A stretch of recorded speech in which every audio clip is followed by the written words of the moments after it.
Megan, welcome back to my channel. Today's video is going to be about mewing and what to do if you can't breathe when you start mewing.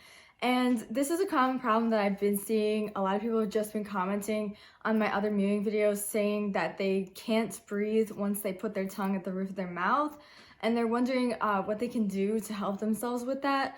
So I'm going to be giving you guys some tips in this video and explaining why that happens. So basically, for guys who don't know, mewing is when you try to move your maxilla and your mandible forward, because a lot of us have recessed and collapsed mandibles and maxillas.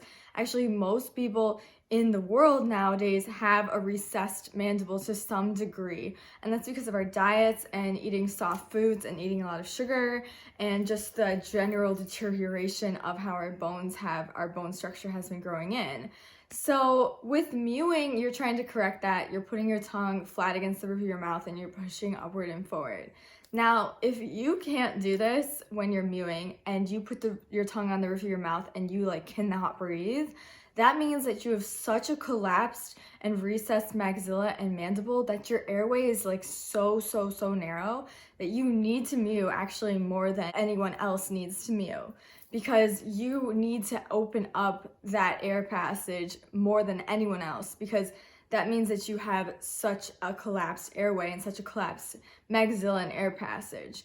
So for those of you who are having this issue, what you can do is just do some soft mewing to open it up first. So you can just try to put the tip of your tongue on the roof of the mouth and try to move it and try to expand it. You can also get a palate expander that'll expand your maxilla and maxillary area. And you could also try using your fingers to pull and move around your mandible and maxilla and try to kind of open that airway up as much as you can. So I'm going to show you guys how you do it right now. You basically take your thumbs and make sure your hands are clean, obviously, and pull on the top of your mouth and try to open this airway area up as much as possible and kind of just softly pull on that soft tissue. And you could do this, a few times a day, but don't actually injure yourself, doing it. But you basically go like this. Kind of pull upwards and outwards. I know it looks kind of dumb, but that's what you want to do to kind of open that airway up. And then if you're still having trouble breathing when you're mewing, then just don't put that full tongue on your mouth until you can. It should be like this. It should be normal, just normal breathing. So what you want to do, of course, is smile and then swallow, and that puts the tongue on the roof of the mouth, and that's the correct posture for mewing.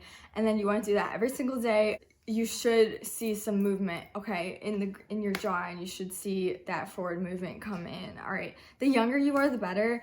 But of course, if you're over 18, you can still do this, and I've still seen results, so it's not a big deal. But of course, if you're at the ideal age of 11 or 12, 13, that's ideal, and you should be seeing crazy results, more so than people who are older, who've gone through puberty and stuff like that. All right, so I hope that this helped you guys. If you have more questions, please feel free to leave them in the comment section down below, and I'll try to get back to all of you guys really soon. I appreciate my subscribers so much. Yeah.